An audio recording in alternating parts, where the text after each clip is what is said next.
Well, hello everybody, and welcome back to Digital++. The BAM construct is a project I've been working on since 2+ years, and which provides a free, vendor-agnostic multiplayer VR project.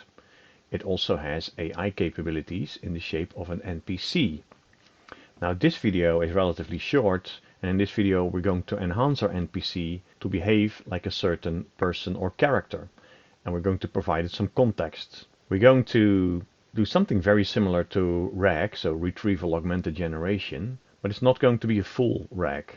We'll talk about RAG briefly and show you how to do a similar but much simpler implementation in our VR project. So let's roll up our sleeves and get into the weeds. And before we start, you can pull the complete project from my GitHub page. The link is over there. It's github.com/digital++/BAM construct. You can pull the default branch, which is called Smart NPC. Let's talk about Retrieval Augmented Generation, or RAG.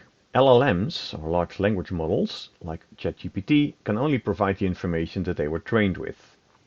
Sometimes you want the LLM to behave in a certain way, for example to impersonate someone, or to pull information from your own private dataset. If you just ask the LLM, it will just start to hallucinate, and that's basically come up with an answer, because that's the way transformers in the LLM will work.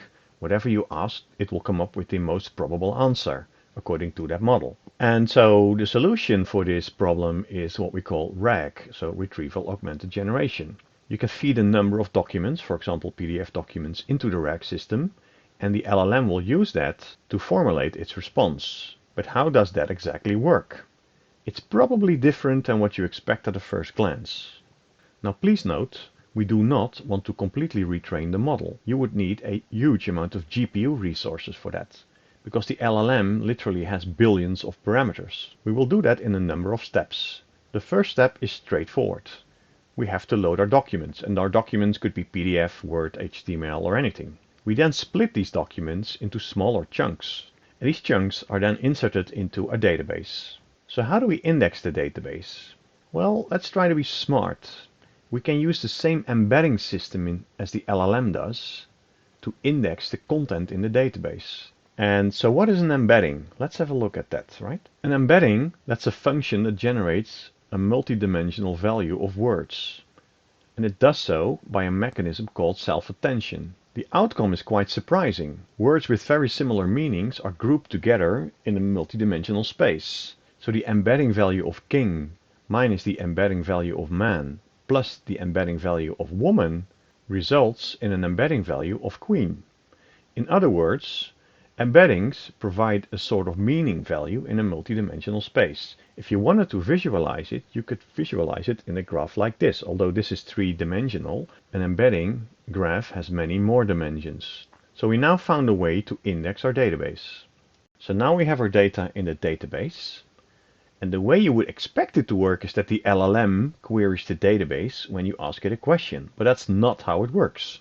So please look at the graph here. The first step, you send your database your question. It returns the chunks in the database that contain the most meaningful relation to your question. You then send the question plus the context that you retrieve from the database to the LLM and tell the LLM explicitly to use the context that you got from the database to answer its question. The LLM then uses its conversational skills to formulate an answer to your question based on the context that you provided. So let's take a step back and think about how could we leverage this in a virtual reality environment. So the way I would like to use this is in combination with an NPC, and the NPC needs to behave like a certain person and need to provide certain answers.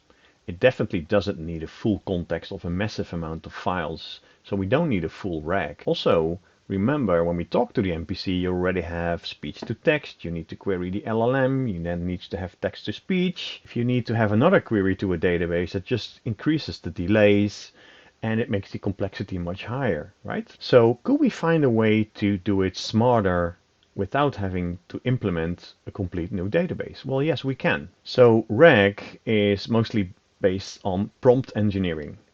And prompts are nothing more than formatted strings, as the LLM can really understand directions that you give it in written text. So maybe we could just not use a RAG database. but just provided with a static context. It could be a rather long string, but it's not a document, a PDF document of hundreds of pages. Let's call that rag light. Now, it's not an official word, but it just sounds right. So with a fairly sized fixed string, we can tell the LLM to behave in a certain way. And we can provide certain answers so we can get an NPC to play a certain role. So let's have a look on how we can do that. Now, if you haven't watched my how-to video on how to build an NPC, I would recommend you to look at that and watch that video. You don't need to do it now, right? Because the script and the work that we will do in the script will make a lot more sense. We have a script here called the LLM grok, which is based in our assets/AI folder. And it essentially handles the REST API calls to a Llama model. And in this case, it's a Llama model hosted at Grok Cloud. But you could just as easily rewrite it to use ChatGPT from OpenAI or Claude or any other API. The earlier video explains how to do that, so we're not going into detail of that here.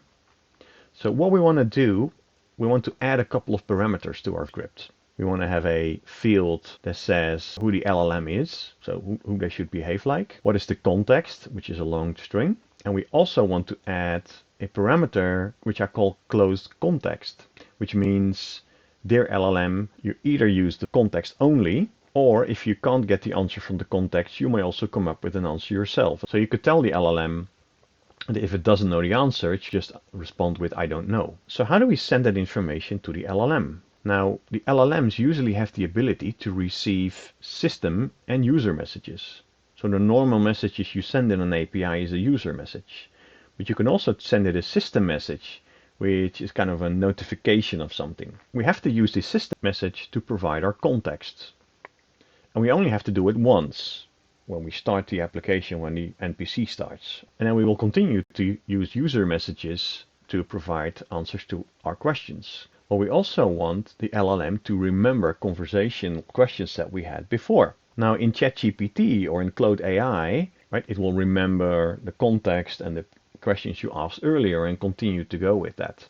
But if you use a bare API, that functionality is not there. You need to build that yourself. So that's what we will need to do here as well. In Unity, we'll build a list of system and user messages.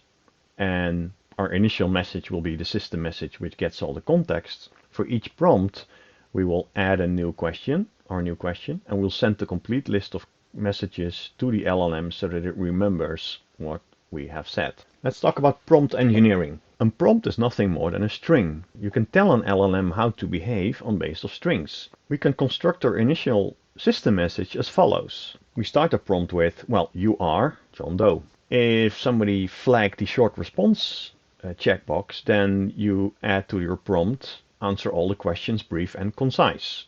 We'll give it a context and we'll start that with new line, answer the questions based on the following context, new line. And then we provide a context. If we checked the closed context prompt, we will add a new line. If you can't answer the question from within the context, then just respond with I don't know.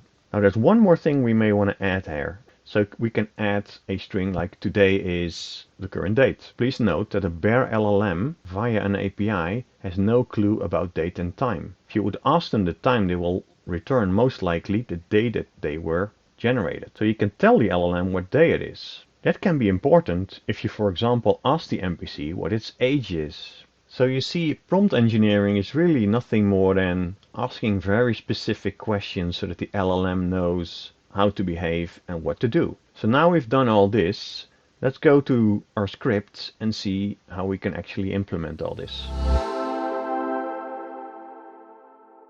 Okay, so we have our project open. And so let's open our LLM grok script, because that's where the LLM is in. And let's open the LLM grok script in Visual Studio. So now let's add a couple of serialized fields, which I just talked about in the slides. We already had the short response serialized field, which is a bool. And let's add another one. And now we want to have a private string, who am I? We will populate it by default by nobody. Then we also want to have a serialized field private string, and we'll call that context. We also want to have a serialized field. For that we want to have the private bool close context. And then finally we want to have our message history and we want to keep that. Now the easiest way to achieve that in C# is by using a list. So let's do it this way. We will say list message and we'll call that message history. So these we have now added. Now let's look into Unity, let it import and see how the script has now changed. We have short response, we have close context, so let's turn that on by default so that it will only answer in the context. Now let's go to the start function, because in the start function we will need to start adding some additional code because we want to construct a prompt. Alright, so let's start with that then. String prompt. As I said in the slides, we will need a way to identify the current date, so let's add that. Now date time. Current date is datetime.now. It will not recognize what date time is, so fix that by clicking on it and say using system. The selected LLM string, we can keep that as is, and then we will continue after that. Now we start generating our prompt. So the prompt, what is that going to be? Well, it says you are plus who am I? If short response prompt plus is, so we'll add this to the prompt. Answer all the questions, brief and concise with an exclamation mark. Now we need to tell the LLM that we're going to provide it with context. So let's say /n, answer the questions based on the following context. So we'll give it a couple of clear markers that it knows that the context is coming. So it'll be 3 equal signs. Then we will add the context that we provided in our serialized field. What date is it today? So we say \n, today is plus current date dot to short date string. Let's remove this. What we want to do, we want to add a very clear indicator that the context is closed again. So a next line, and then we give it 3 line signs again. And then the last thing is if close context, then we want to add something to the prompt \n. If you can't answer the question from within the context, respond with I don't know. Now what we could do just to be sure is a debug.log prompt. Then what we want to do is we want to start adding this message to the message history, right? So we say message history is new list message, append conversation. Just put it between brackets now, append conversation. And what are we going to append? Well, the prompt, right? And then we may need to do something. So let's figure that out first. So let's call with a private function, private void append conversation, where we want to put in a string. So you either need to send a system message or a user message. So we also want to provide a string, my role. So then we say message new MSG is new message. So we create a new message. When we create that message, we say, well, role is my role, right? Because that's the role that we're providing it. And the content, we want to call that MASG. And then last but not least, message history will add new message. So we created a new message and we're now adding it to our message history variable. So now let's go back to this one and we will call this append conversion prompt. And the first message that we want to send in the start here, this will always be a system message. So the LLM should not interpret this as a question and respond. It should just eat up the information and know how to behave. Now that is done in the talk to LLM function. We have now the request body, and then we were going to construct the user message here. So this now needs to be replaced by a call to our new function. So remove this and let's say append conversation and message, but now this time this is a user message. Append that to the conversation. Request body dot messages is message history dot to array. We need to convert this list of messages to an array so we can send it out to our LLM. For each variable, let's say x, in request body dot messages, debug.log, x.content plus x.role. I think that about covers all of it for this piece of code. So let's save it and try it out. Okay, and the first thing we then need to do, of course, is make sure that we provide the right context. So this is a female NPC. So let's call her Jane Doe. There's Jane Doe. What's the context? Well, let's say you were born in 2001. You live in Arizona. Your favorite pet is a dog called Rocket. This is the context that we provide. And now let's see whether we can make this work. Hello. My name is Peter. Who are you? Hi, Peter. I am Jane Doe. Nice to meet you. How old are you? I am 23. Do you have a pet? I have a dog named Rocket. So who is Donald Trump? I don't know. So what's my name? Peter. Hello, I am Peter. I know. We met earlier. Okay, thank you. Bye bye. Okay, so you clearly saw that the NPC was answering our questions according to the context. It knew its name, obviously. It was pretty smart in the fact that I only gave it when it was born, and when I asked how old are you, it was able to answer 23. So it has a notion of time now because it could identify today is somewhere in 2024. I was born in 2001, so I must be 23. I asked it something that it's not supposed to know, who was Donald Trump, and it answered with I don't know, so that's correct. I also showed that it would remember who I am because I told her I'm Peter, and then I asked her who am I? Well, she responded with Peter. And then last but not least, again, I asked, hey, hello, my name is Peter, and it said, yeah, I know, you already told me that. So it has now a notion of time, it can remember things, and you can basically steer it to be anybody you like, and I think that's pretty cool. Now, the last proof of the pudding, let's turn off the closed context checkbox and see whether or not it now tries to hallucinate or dream up or whatever you call it, stuff that, that it thinks it knows. So let's turn this closed context off. Hello, I am Peter. Who are you? I am Jane Doe. Nice to meet you, Peter. How old are you? 23. How old is Donald Trump? Born in 1946. Okay, so how old is he then? 78 years old, as of today. So that all seemed to work pretty well. There's only one thing that we need to fix that I had forgotten to take out. That is when we do the text to LLM message, it still checks for whether or not you have a short response or not. But that's already part of the prompt now, right? Because in the prompt we said if short response, then add this to our prompt. So we can now remove this and say start coroutine, talk to LLM MESG. All right, I think that rolls it up, and in the previous clip you could see that, so if you turn off closed context, then it will try to answer as best as it could. With that, we have some capabilities here. You could add here another field with identifying a role, what role would this person need to play, etc, etc. But you could build it out as much as you can. Again, a prompt is just a bunch of strings, and so you can instruct an LLM in a lot of ways and therefore make your own module. So with that, we have come to the end of this video.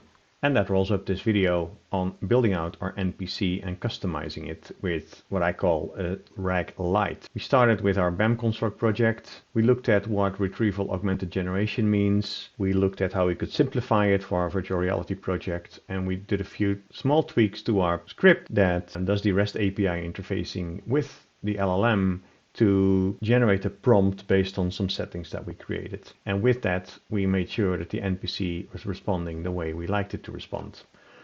Now, if you like this video, please let me know, give a thumbs up, and maybe even subscribe to my channel. And if you have more interesting ideas on how we could expand the BAM construct project, then also be happy to hear that. For now, thanks very much for your time and hope to see you soon. Bye bye.